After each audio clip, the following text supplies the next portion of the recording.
दुनिया के सबसे बड़े मुस्लिम देश इंडोनेशिया में इन दिनों उथल पुथल मची है। कई प्रमुख शहरों में विरोध प्रदर्शन हो रहे हैं, खासकर छात्र सड़कों पर उतरे हैं। इन छात्र गुटों ने पिछले हफ्ते हुई हिंसा के बाद सरकार की चेतावनी को नजरअंदाज किया था। इंडोनेशिया में पिछले हफ्ते हुई हिंसा में 8 लोग मारे गए थे। शुक्रवार देर रात गुस्साई भीड़ ने दक्षिण सुलावेसी प्रांत की राजधानी मुकासर में स्थानीय प्रांतीय संसद भवन में आग लगा दी थी।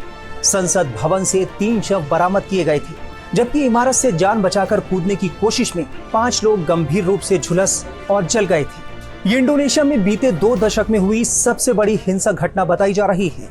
दरअसल करीब 10 दिन पहले यह खुलासा हुआ था कि इंडोनेशिया के 580 सांसदों को वेतन के अलावा हर महीने 50 लाख रुपए यानी करीब $3075 मकान भत्ते के रूप में मिल रहे हैं, जो राजधानी के न्यूनतम वेतन से 10 गुना ज्यादा है। महंगाई और बेरोजगारी से जूझ रही इंडोनेशिया की आवाम के लिए ये आग में घी डालने जैसा साबित हुआ। इसके बाद लोग सड़कों पर उतर आए और प्रदर्शन करने लगे। पिछले दिनों सैकड़ों प्रदर्शनकारियों ने इंडोनेशिया के दक्षिण तंगेरांग में वित्त मंत्री मुलियानी इंद्रावती समेत कई सांसदों के घरों में लूटपाट की थी। ऐसी ही घटनाओं की वजह से राष्ट्रपति सुबियांतो को अपनी चीन यात्रा रद्द करनी पड़ी। इससे पहले 29 अगस्त को राजधानी जकार्ता में प्रदर्शन हुए थे। उत्साही भीड़ और पुलिस के बीच झड़प हुई थी, जिसमें पुलिस की बख्तरबंद गाड़ी एक डिलीवरी राइडर को कुचलती हुई दिखी थी। इंडोनेशिया में जारी विरोध प्रदर्शनों में शामिल 1200 से ज्यादा लोगों को हिरासत में लिया गया है। हिंसक प्रदर्शन में 700 से ज्यादा लोग घायल हुए हैं। प्रदर्शन की वजह से इंडोनेशिया को करोड़ों रुपए का नुकसान हो चुका है।